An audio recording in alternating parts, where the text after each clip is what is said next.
Okay, so let's start. So in the last class, what did we see that uh, when a function is differentiable, when the function is differentiable, then differentiable at a point, say a comma b, then the function is also continuous at a comma b, and both the partial derivatives exist at a comma b. Okay, so this was the necessary condition to be differentiable. That means from this one we can conclude two things. So this is note 1. The first thing that I can conclude from here is that, so I know that differentiability implies continuity. So if I write down the contrapositive of this, that means not continuous implies not differentiable. So if some function is not continuous, if some function f is not continuous at some point, then f is not differentiable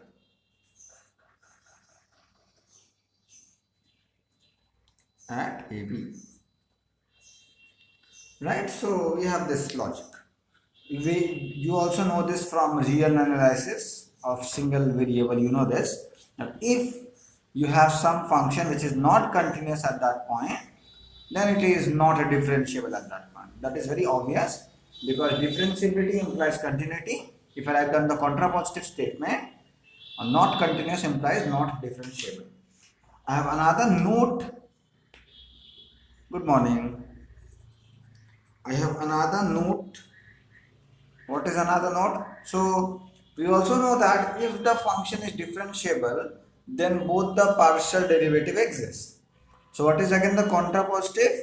If any one of the partial derivatives does not exist at some point, then the function cannot be differentiable at that point. So if any one of fx this and this does not exist,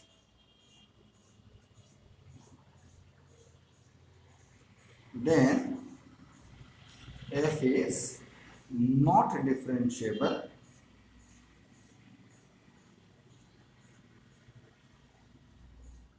at a comma b. So this is again very interesting fact. So this both comes from the necessary condition of differentiability, that if the function is not continuous, it cannot be differentiable. If the function, if both the partial derivatives exist, then also the function, if any one of the partial derivative does not exist, then the function cannot be differentiable. So this comes from the contrapositive statement of the previous theorem. Okay, so now you have two methods. One method I have already told you how to prove not differentiable. You assume h as r cos theta and k as r sin theta and proceed like that. Now you have two more methods to show that a function is not differentiable. One method is that, what is one method? One method is you just prove if the function is not continuous, you check the continuity of the function. If the function is not continuous, the function cannot be differentiable. You check one of the partial derivatives. You check both the partial derivatives. If one of them does not exist, you can clearly conclude that the function cannot be differentiable. But remember, these conditions are only necessary but not sufficient. That means even if the function is continuous and both the partial derivatives exist, then also the function may not be differentiable. I have already shown you a counter example for this. Okay, so let me very quickly take an example. So let again a very usual example which I have been taking I have taken so many times. The usual example is this: xy by x square plus y square, x comma y not equals to 0 comma 0 0 if x comma y equals to 0 comma 0. Check the check the differentiability. Check the differentiability of f at 0, 0. So what I have given you, you please tell me whether this function is differentiable at 0, 0 or no. What is your guess? What is your answer? Is it differentiable or not? You have seen this function so many times. Think. So Rajkamal has given us a very good answer. Yes, the function is not differentiable because the function is not continuous at 0, 0. You have seen that this function is not continuous. So I'm not showing that. I'll just write down the solution. The answer is no. Why? Since f is not continuous at 0, 0. So without talking about differentiability, just with the help of continuity, I can talk about differentiability. Right? Without any checking any extra condition, not continuous implies not differentiability. So you also know this fact from single variable course, that not continuous implies not differentiable. So I'm using the same fact here. Okay, good enough. Yes, this is done. This is done. Right? So just a minute, okay? Yes. So I have already given you that I have already shown you an example where a function is continuous, both the partial derivatives exist, but the function is not differentiable. So I have shown you this example. Please keep that in mind. Even if the function is continuous, both the partial derivatives exist, then also the function may not be differentiable. So remember, in continuity we have done a sufficient condition for continuity. That means if this will happen, then the function will be continuous. And what was that this will happen? It was if one of the partial derivatives exists at AB and the other one is bounded in some neighborhood of AB, then you can say that the function is continuous. So remember the sufficient condition for continuity. What we had done, what is the meaning of sufficient condition? That means if this will happen, that will happen, right? So sufficient condition of continuity means if this will happen, then the function will be continuous. That means, and what was the sufficient condition? If one of the partial derivatives at AB exists and the other one is bounded in some neighborhood of AB, then that will imply that the function is continuous at AB. Remember the sufficient condition? Now we have a similar kind of sufficient condition for differentiability. So sufficient condition for differentiability.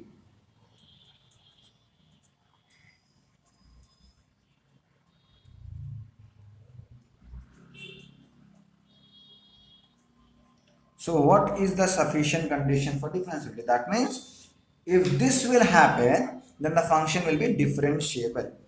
If this will happen, then the function will be differentiable. So what will happen? Let's see. Let D be a subset of R2 and F be a function from D to R.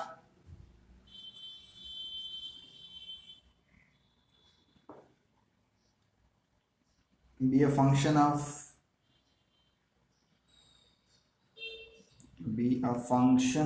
two independent variables x and y. Two independent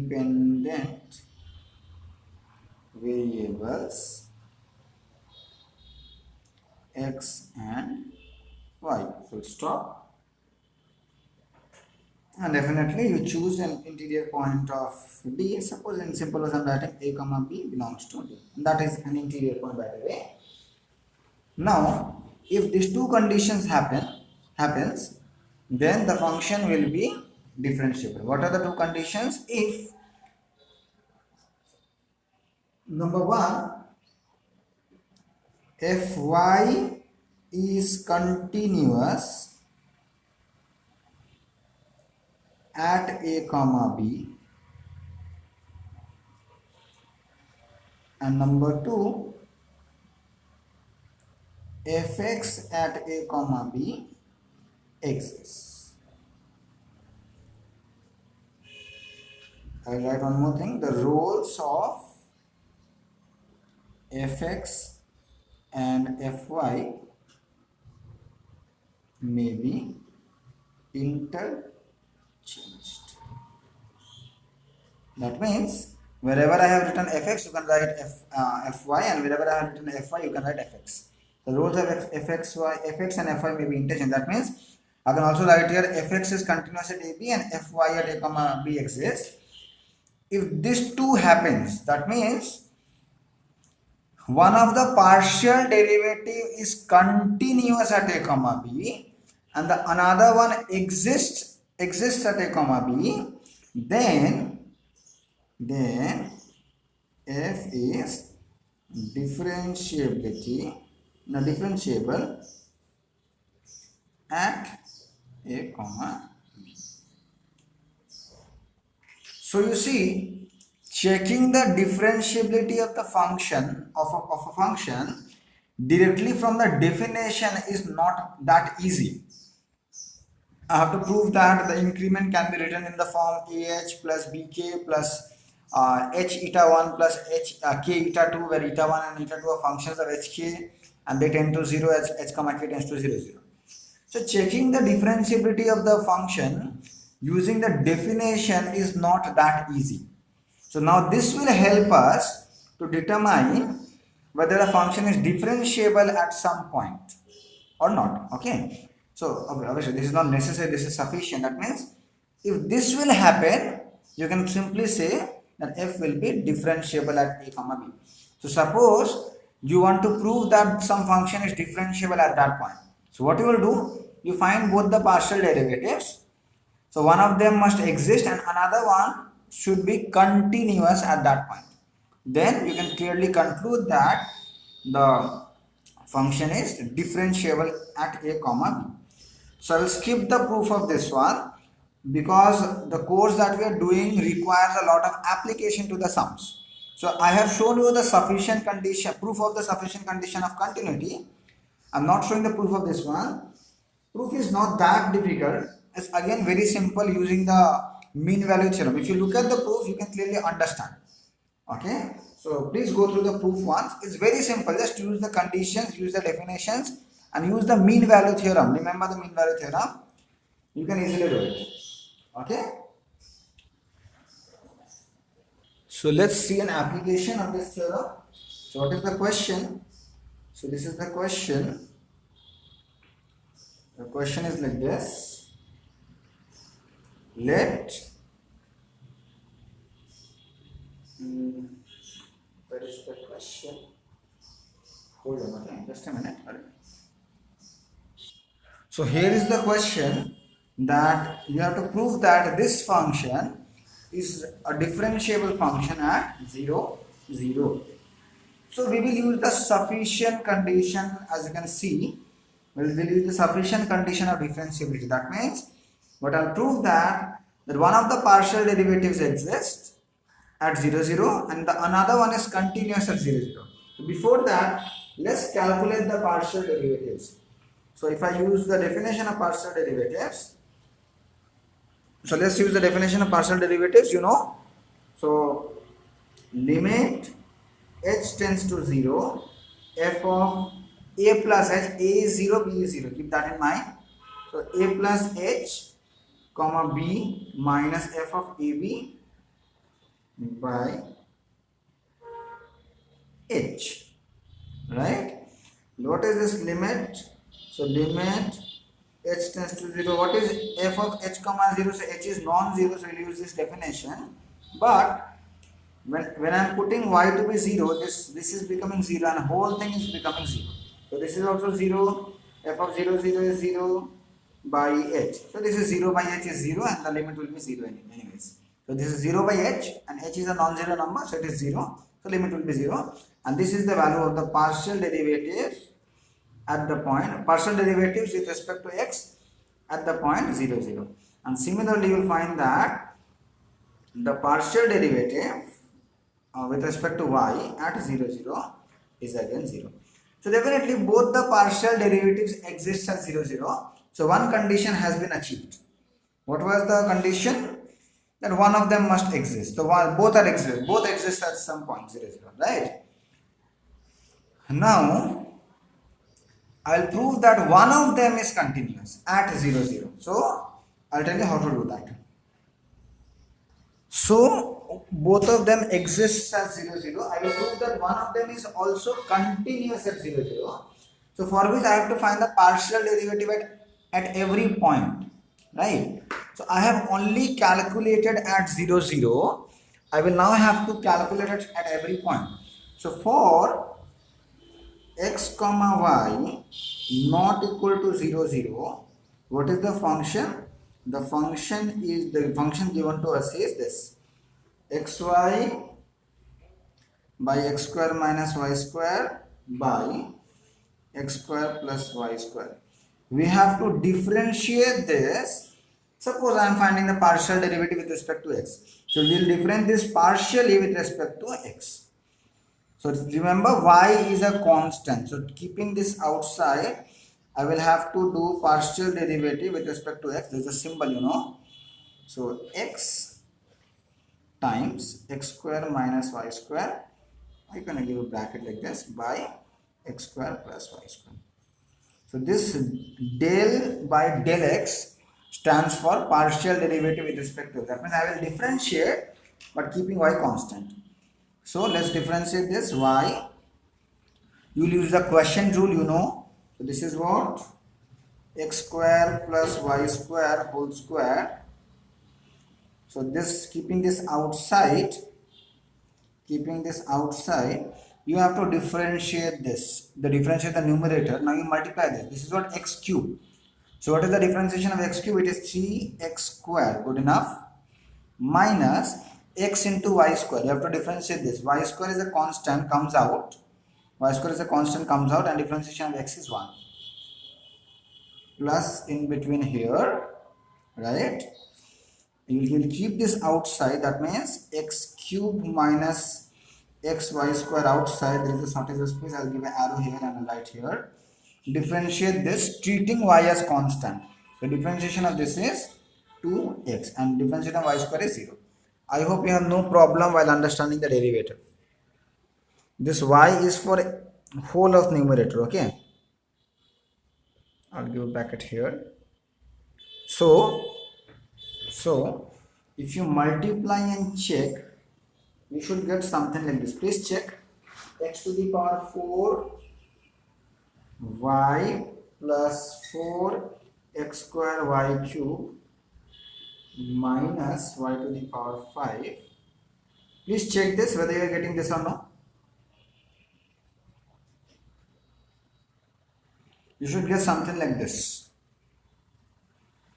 So sorry, we are doing the question rule, no? So here will be a minus sign, no?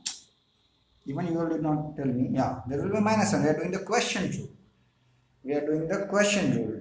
So u by v, keeping v outside, differentiation of u and minus, and then so on. Now you please verify very quickly. So sorry for that silly mistake. That was really very silly. Anyways, so therefore, what is my partial derivative with respect to x?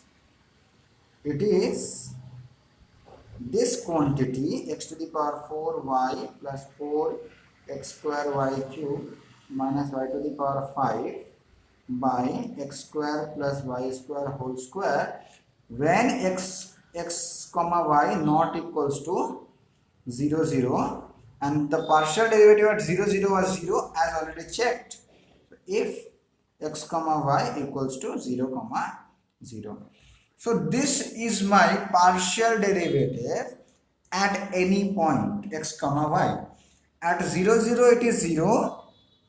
At 0, 0 it is 0. And for all other points not equal to 0, 0, the partial derivative with respect to x is this. To prove that the function is continuous at 0, 0, it is sufficient to prove that this function is continuous at 0, 0. Okay, so to prove the differentiability, prove that the function is differentiable at 0, 0, the only task remaining is to prove that this is continuous at 0, 0. So let's apply the definition of continuity. So you know how to prove a function is continuous. So let epsilon be greater than 0 will determine this quantity. Consider this as the new function. So fx x comma y minus f at 0, 0.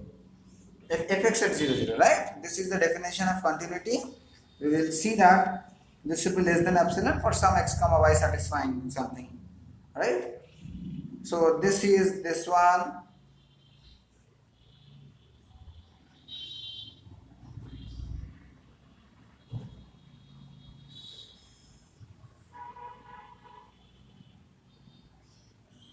And this is 0, no need to write.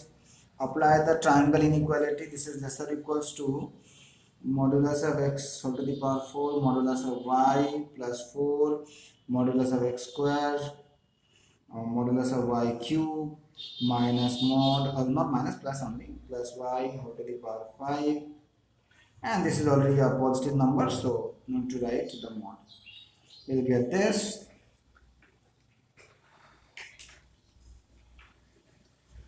Now apply the same logic. You know mod x is less or equals to root over of x square plus y square.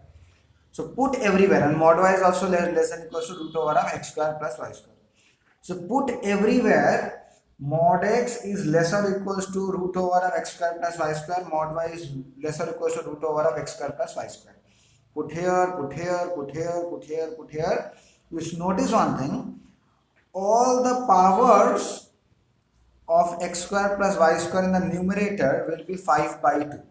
Why 5 by 2? You see here, this is what? This is less or equals to x square plus y square, then root over and then square. So I am just remaining here with x square plus y square to the power 1 and x square plus y square to the power 3 by 2. 1 plus 3 by 2 is 5 by 2. You please check, all the powers will be 5 by 2. That is very obvious to check. Did you understand my point? You will get that, right? If you did not get it, yeah, it's easy. It's easy, right? To very determine that each term will contain x square plus y square whole to the power 5 by 2. Take that term common. I'll remain with 1 plus 4 plus 1, 6.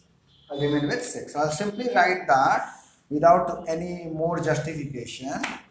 Therefore, modulus of fx at xy minus fx at 0, 0 is less or equals to 6 times x square plus y square whole to the power 5 by 2 by x square plus y square whole to the power 2. Subtract the powers. So I'll simply remain with this is less or equals to, or this is not, this is equals to 6 times x square plus y square whole to the power half, and this is less than epsilon if x square plus y square is less than epsilon by 6 whole square, right? Very simple. Choose delta equals to epsilon by 6 and then and you write everything based on continuity. You know this. There is nothing new. So if I am choosing delta as epsilon by 6, therefore for any epsilon greater than 0, there exists a delta positive such that for all x comma y satisfying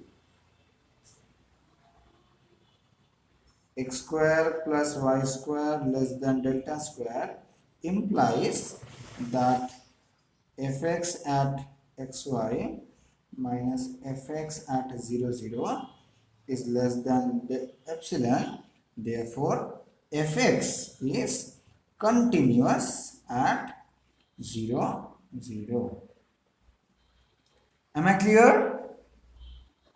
And hence we are done by the sufficient condition of differentiability, by the sufficient condition of differentiability, f is differentiable at 0, 0.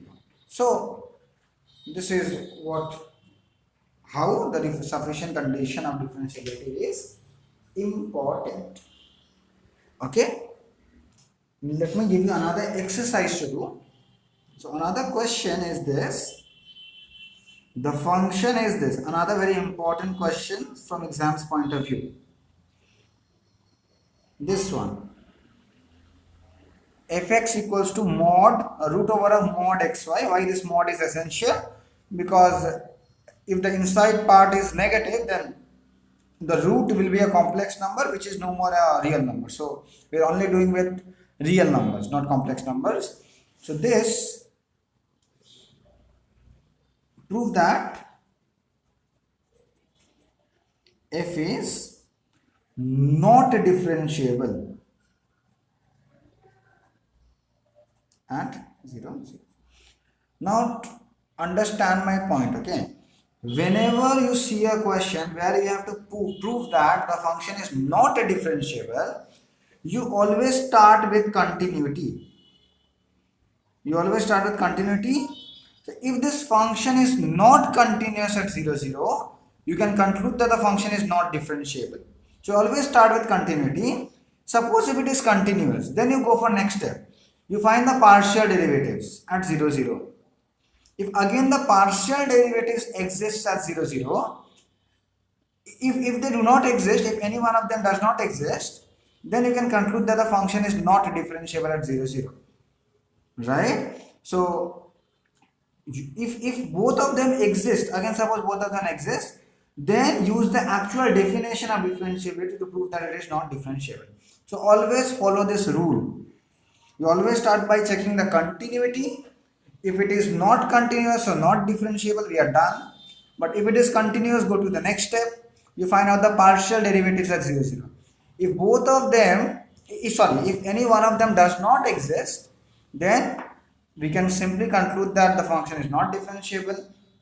Otherwise, if both exist, then use the definition of differentiability. So let's see solution. So you may check that this function is continuous at 0, 0. So I am not doing this part. Okay, you may please check. It's very easy using the definition. Okay, that this is minus 0 is less than epsilon, and whenever you just please check using the definition. I am sure that you will get the answer. Okay, so should I do it, or let me do it if you want to see. So let epsilon greater than 0, then modulus of this minus f of 0, 0. So what is this? This is nothing but modulus of root this. You can write this as mod this, and this is f of 0, 0 is 0, because if I put x0 y0, this is becoming 0. This is always positive, so no need to write that one. So this is mod x mod y, and I am assuming that this is the positive root over. Now what is this? Root over, this is less or equals to root over of x square plus y square, and this is again less or equals to root over of x square plus y square. This is what root over of x square plus y square. This is less than epsilon, and you can complete. I hope you are clear with this fact. I'll not do it further. Easy? Yes. So I'm not writing in that details. So details, please fill up the details. Okay. So f is continuous at 0, 0. So all in vain, because if the function were not continuous at 0, 0, then we can clearly conclude that it will not be differentiable at 0, 0. But this continuity did not help us. Let's go for the partial derivatives. Okay, let's go for the partial derivatives at 0, 0. I hope that helps. Let's see. So let's compute this limit. Limit h tends to 0, f of 0 plus h comma 0 minus f of 0, 0 by h. This is what limit h tends to 0, f of h comma 0 So you put here h, you put here 0, this product is becoming 0, so this is 0, f of 0, 0 is 0, this limit is 0. So the partial derivative at 0, 0 with respect to x exists, and similarly the partial derivative with respect to y at 0, 0 also exists. So all in V.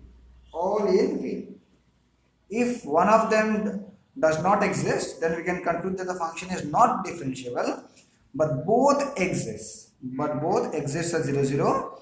So we cannot conclude. Anything. Now the only thing that I am remaining with is to check by the definition of differentiability.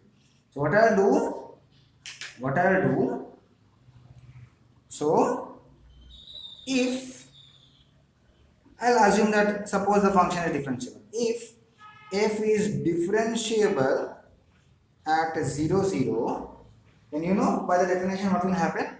Then the increment, that is f of 0 plus h comma 0 plus k minus f of 0, 0. The increment can be written in the form ah plus bk plus eta 1h plus eta 2k, and write about eta 1 and eta 2, where eta 1 comma eta 2 are functions of h and k. I am not writing that, and they tends to 0 as h comma k tends to 0, 0. We know this.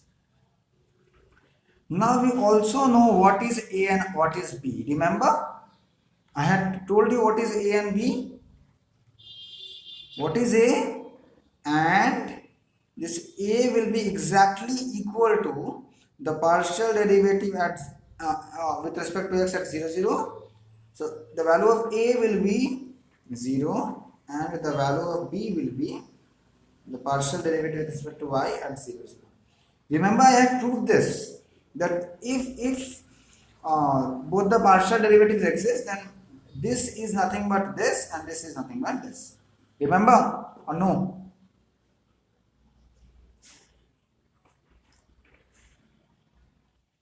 In the previous ones, you can see that a is this and b is this. So we have already done this. So hopefully we have this. I am assuming that the function is differentiable at 0, 0. Then this will happen. So let me put the value of a as 0, so this will become 0 and this will become 0. So this can be written as only this. So let me write that again. So what is this? I'll use the definition. What is this? I'll use the definition. So what you know, f of h comma k is by the definition this, minus f of 0, 0 is 0, no need to write, a is 0, so no need to write, b is 0, no need to write, eta 1h plus eta 2, where as usual eta 1 comma eta 2, they both go to 0 as h comma k go to 0, 0. Right, we have this. So again in a simple way, what we can do, because I want to prove that this is not differentiable, this should not hold. So let me put h equals to r cos theta and k equals to r sin theta. Right? Let me put this, and then r tends to 0 for arbitrary theta, where theta can be anything. If r tends to 0, both h and k tend to 0, and so as h comma k tends to 0, then this r tends to 0 for any arbitrary theta. As already explained this part. So let's put the things here. So therefore put the value of h as r cos theta, k as r sin theta. So eta 1 into r cos theta, so r cos theta into eta 1 plus r sin theta into eta 2. Right? Okay. What is this? Root over of mod r square mod cos theta sin theta equals to take r common cos theta eta 1 plus this is actually I should write eta 1 cos theta, otherwise that is looking like that is in the angle eta 2 sin. So this root over of mod r square will be just r, and that r will cancel with this r, so I'll remain with mod of cos theta sin theta whole to the power half, root means power half, and this is eta 1 cos theta plus eta 2 sin theta, right? Now any confusion up to here? Now we are almost done. Taking limit r tends to 0, we get, so left hand side is independent of r, so that will simply mean this, sorry, whole to the power half, and right hand side as r tends to 0, that means h comma k tends to 0 0, and when h comma k tends to 0 0, eta 1 and eta 2 go to 0 0. So that will imply the right hand side is 0. Now again this is impossible, which is impossible for an arbitrary theta.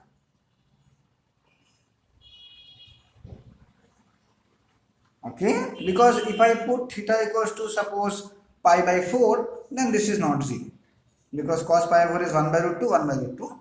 So this is not 0. So this should hold for any arbitrary theta, that means it is not holding, therefore f is not differentiable at 0 0. Proved. So remember, whenever I ask you to prove a function is not differentiable, first check the continuity. If you are lucky enough, the function will be not continuous and hence not differentiable. So next, if it is continuous, then go for the partial derivatives. If both the partial derivatives, if any one of the partial derivatives does not exist, then you can conclude that function is not differentiable. Otherwise you can clearly say you have to use the definition to do it. So I was very unlucky in that case. It was neither continuous, both the partial derivatives were, it was continuous and both the partial derivatives were existing. So I have to use the definition. So clear?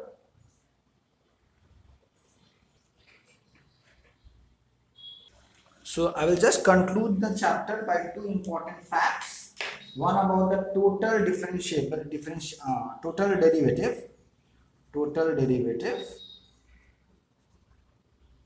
So as already said, df stands for total derivative, and this part ah plus bk is called as the total derivative, right?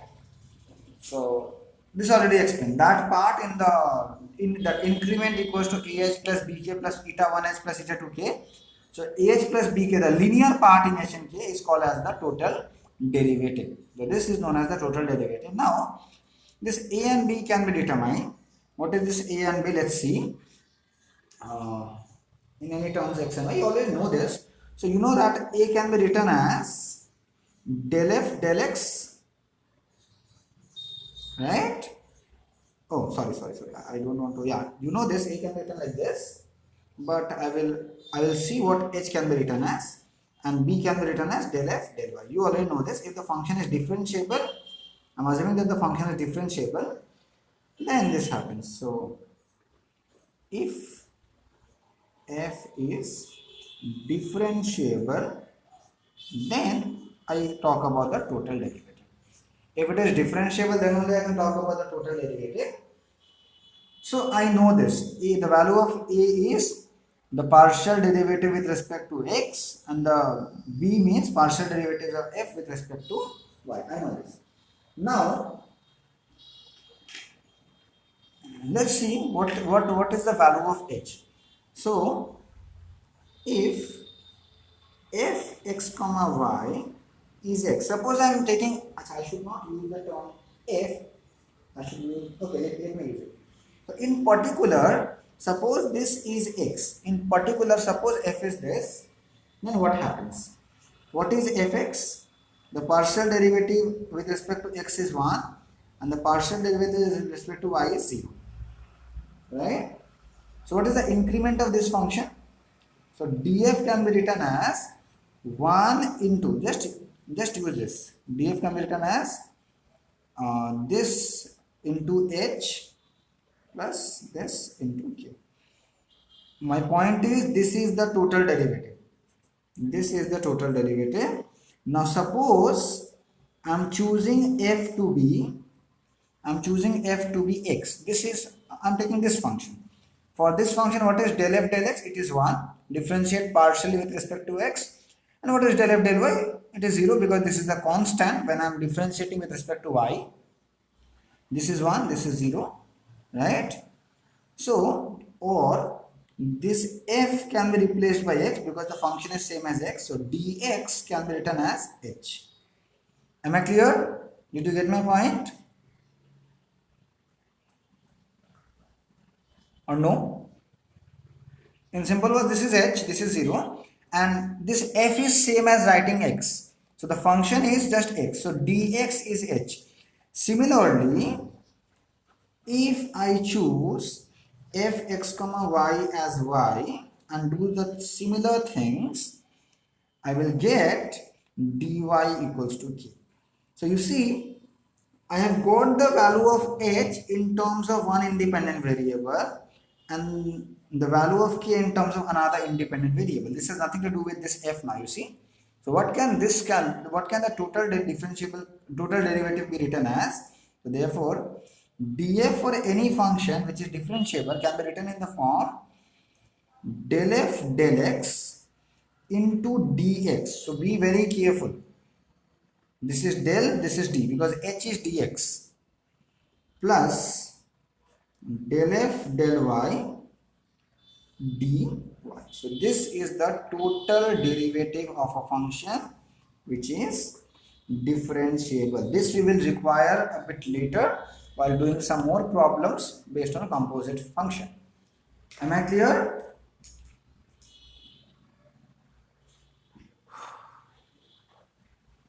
So 2 more minutes please, then I'll end the chapter.